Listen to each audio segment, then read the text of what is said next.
In the video from Chapter 6, we took a look at the normal distribution, where we could compare one value to the mean and standard deviation in the normal distribution. It's important to note what we were doing was we were looking at one data value. What's the probability that a person would be taller than 65 inches? We're talking about one person. Today we're going to talk about this thing called the central limit theorem and answer the essential question: how does the normal distribution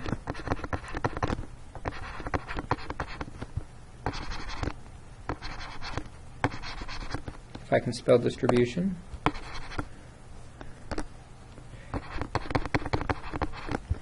fit samples?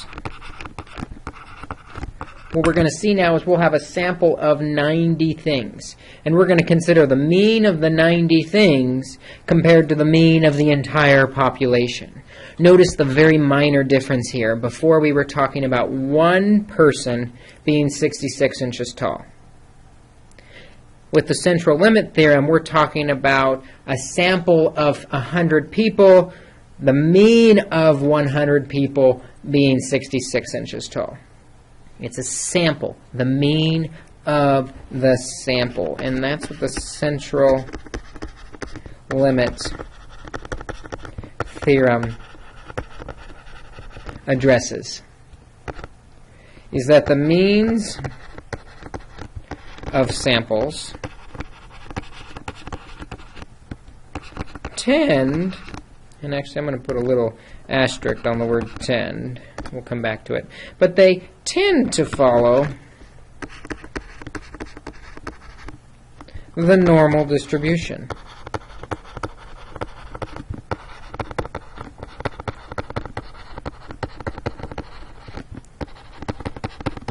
With a mean of mu, the same mean as the sample, we'll have the same mean of the means, and a standard deviation will be much smaller because several values are being considered together, which will get you closer to the actual mean. So it's going to be sigma divided by the square root of n, or the square root of the sample size. Now I mentioned a little asterisk. This tends to be normal. What makes it normal is a large sample size. Usually large means more than 30, according to Chebyshev's theorem. Or the population is already normal. So we might have a uniform distribution, but the averages are going to be a normal distribution once you get a larger sample size of like 30 data values. Or the population is already normal, so we don't need a large sample size. It works anyways. So essentially what we have is x bar, which is the mean of the sample. Notice we're using an English letter, so we're talking about the statistic for the sample, not the parameter of the population. X bar is normally distributed with the same mean as the sample, but the standard deviation is sigma divided by the square root of n. Once we make that little adjustment, it's going to work exactly like the examples that we saw in Chapter 6. So let's do an example. Let's say an unknown distribution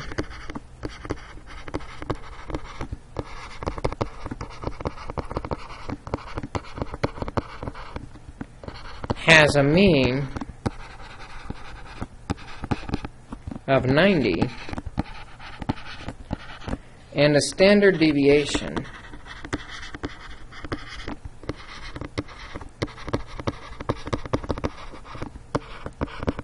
of 15.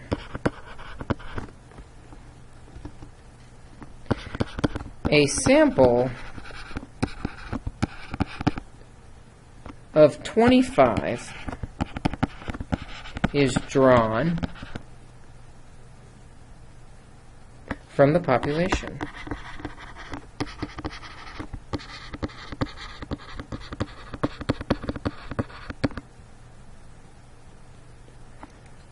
We're going to do a couple things with this. But before we do, we're going to actually just let you know where we're going. We're going to find the probability that the mean of this sample is between 85 and 92. And then we're also going to find out what value is 2 standard deviations above and below the mean.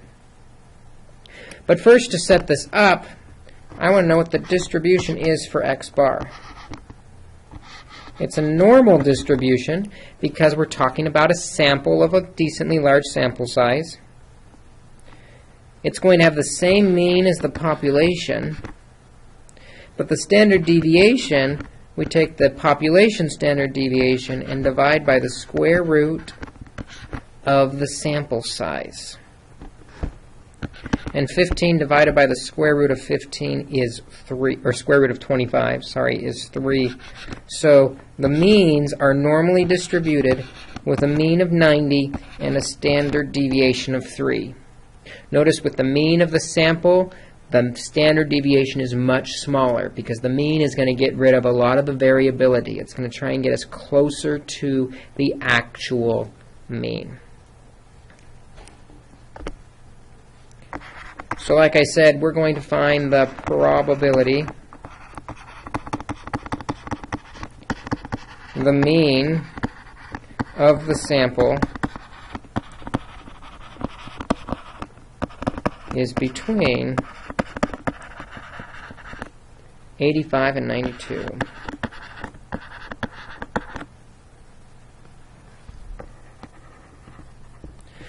Notice we're not talking about one value being between 85 and 92. We want the mean of the entire sample to be between 85 and 92. So we're going to use this normal distribution of 90 and 3, with 3 being the standard deviation. So we're going to find the probability that x bar, the mean, is between 85 and 92. And the way we do that is just like we did in Chapter 6, as we find the z-values that go with 85 and 92. Remember, z is x, now it's x bar, minus mu over the standard deviation. X bar is 85, minus mu is 90, divided by the standard deviation. Note, because it's a sample, we're going to use our sample standard deviation of 3. So we've got negative 5 divided by 3 is negative 1.67, rounded 2 decimals to match the table. And again, z is 92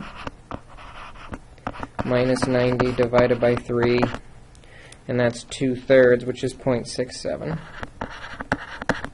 positive.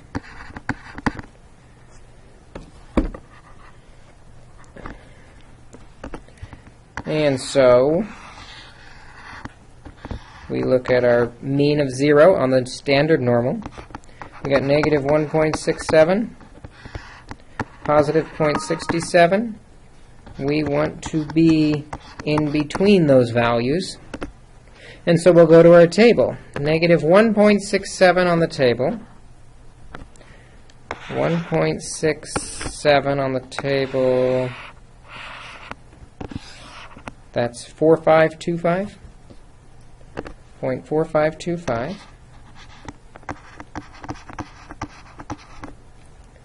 And the 0.67 on the table, 67. Let's get that other one out of the way. 67.2486. We want the combined area of both, so we'll do 0.4525 plus 0.2486. We're going to add those together on the calculator, and you get 0.7011.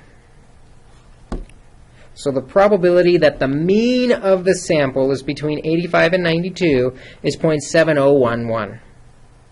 Very similar to what we did back in Chapter 6. The only difference is when we're talking about a sample mean, the standard deviation is changed. That's the big difference. The standard deviation is now sigma divided by the square root of n for the sample mean. That's the central limit theorem. Second half of this problem, we're going to find the value 2 standard deviations above the mean.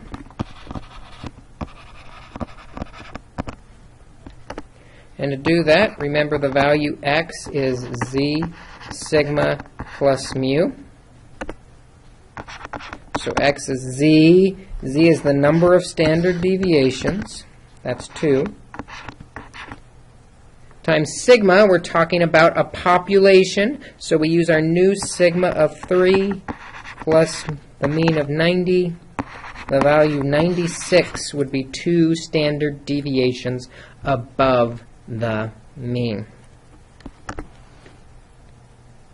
And that's really all there is to the central limit theorem. We're going to do 2 more examples, but that's the big idea in the central limit theorem, is when we're talking about the mean of a sample, the new standard deviation is the population standard deviation divided by the square root of n. So let's say the time it takes to complete a soccer match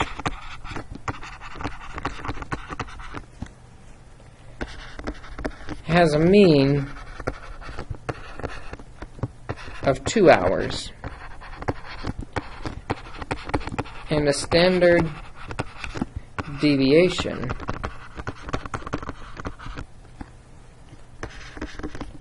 of 0.5 hours.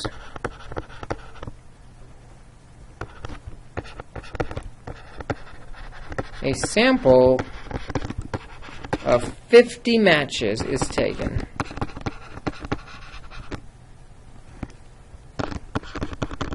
We're going to find the probability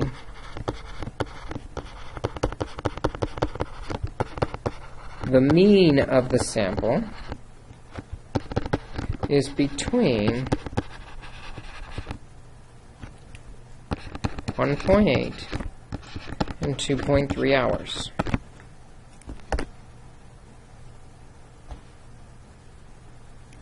Now to set this up, we need to know how the mean is distributed. The means are distributed normally with the same mean as the population mean of 2 hours.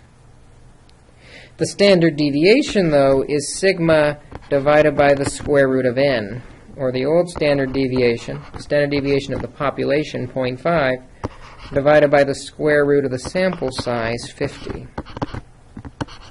So it's normally distributed now with a mean of 2 and a standard deviation on my calculator of 0.5 divided by the square root of 50, which is 0.071. Much smaller standard deviation.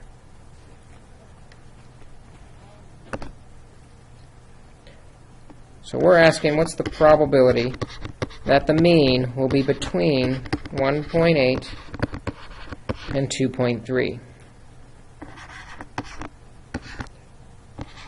We change it to a z value so we can use our table.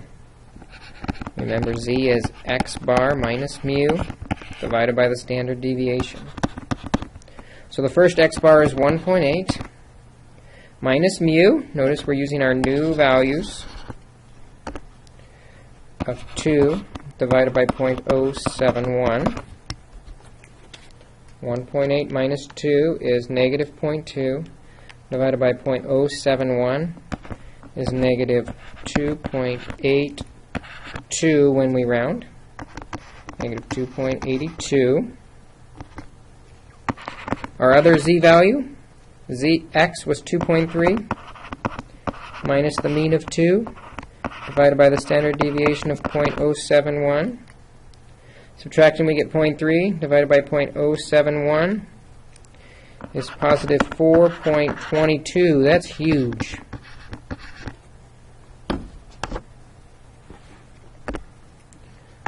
Looking at our graph, remember z is 0.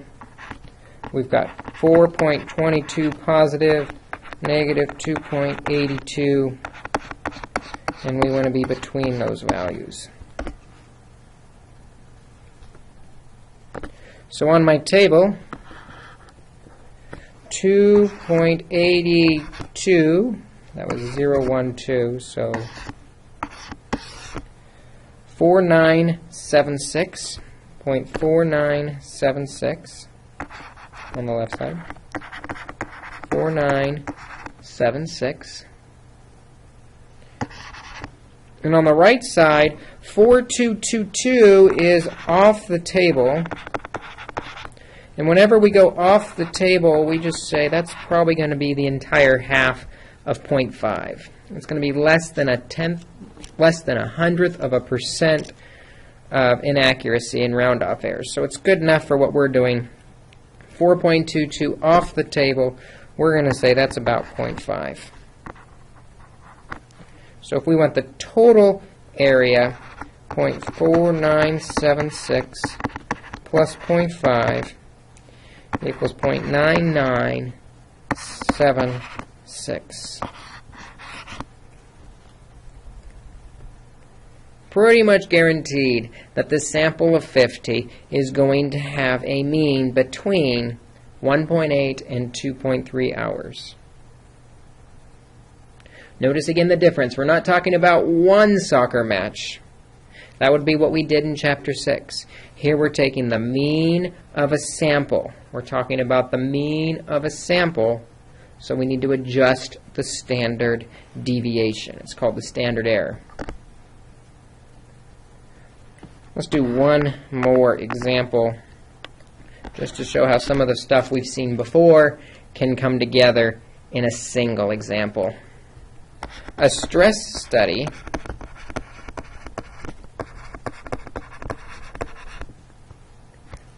follows a uniform distribution.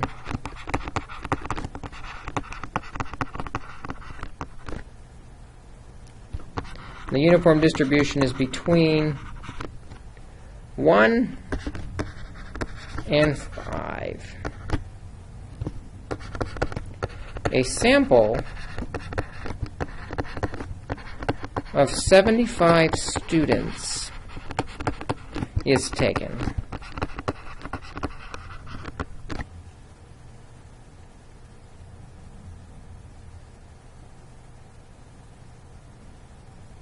So before we answer any probability questions, let's see if we can describe the distribution of the population and the distribution of the sample mean.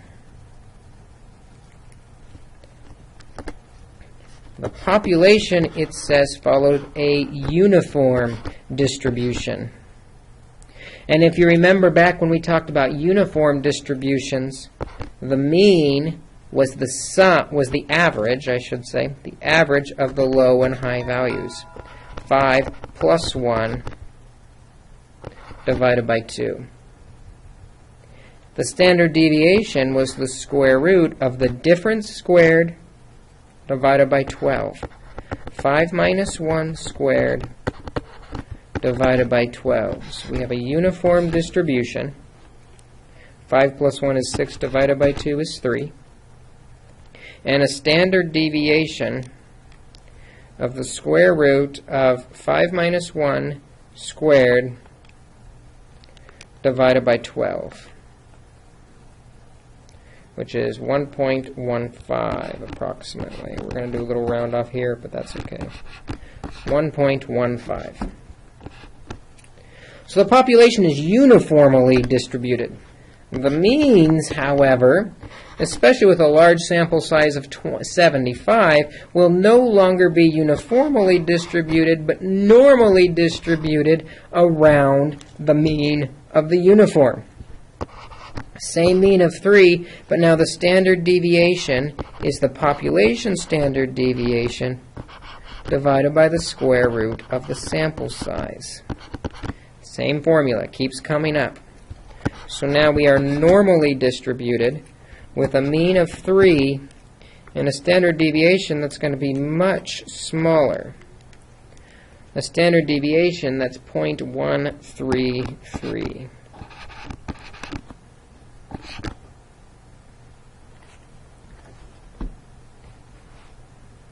All right. Now that we know how the sample is distributed, let's answer some probability questions. Let's find the probability the mean is less than 2.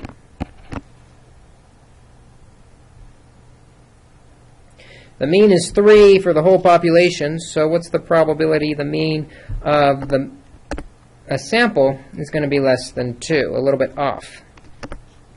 So we're asking the probability that the mean, x bar, is less than 2. Again, to look it up in our table, we're going to have to find a z-value. Z is x bar minus mu divided by the standard error. X bar, that was a 2, minus the mean. Again, because we're talking about a sample, we have to use our new sample information.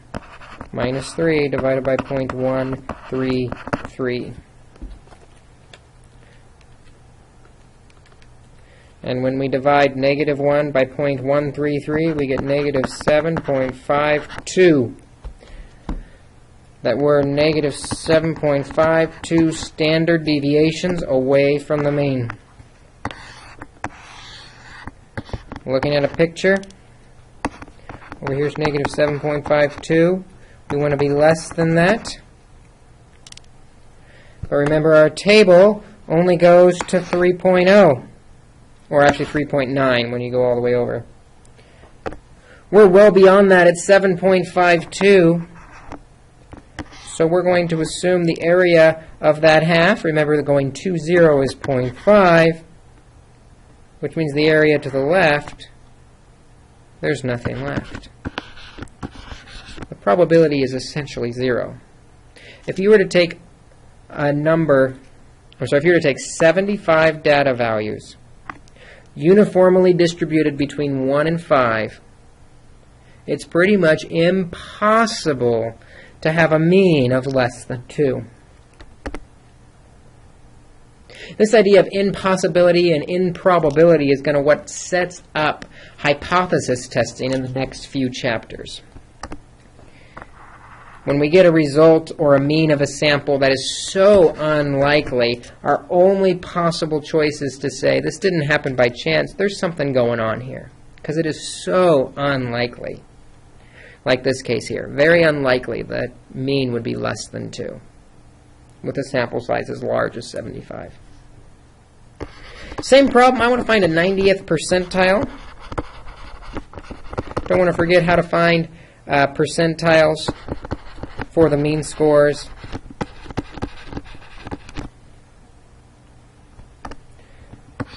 And also how to use the chart backwards. 90th percentile means we're looking for a z-value that has 90% or 0.9 below it.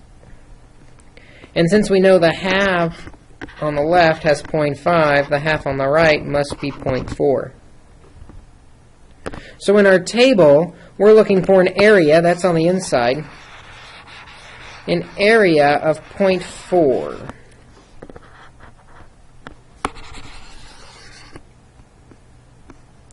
So let's see, 0.4 happens pretty much close to this value right here, which is 1.28. 1.28. So the z-value, going backwards on the table, 1.28 gives 0.4 in that right side, 0.5 on the left side, 90% in the entire distribution. We need to know what x is equal to. What test score on this stress test will correspond with a 1.28 z-value? Well, we're going to use that x bar mean, because we're talking about a mean. We want a mean scores. We're going to use 3 for the mean, 1.33 for the standard deviation, and 1.28 for our z-value. 1.28 times the standard deviation of 0.133 plus the mean of 3. So our 90th percentile on the calculator, 128 times 0.133 plus 3 is 3.17. 90% of our means are going to be below 3.17. That's the central limit theorem. Again, the big idea of the central limit theorem is if we're talking about the mean of samples, not just one data value like in Chapter 6, but the mean of samples, the new standard deviation is sigma divided by the square root of n. Take a look at the homework problems, practice a few, we'll do some practices in class, and we will see you then.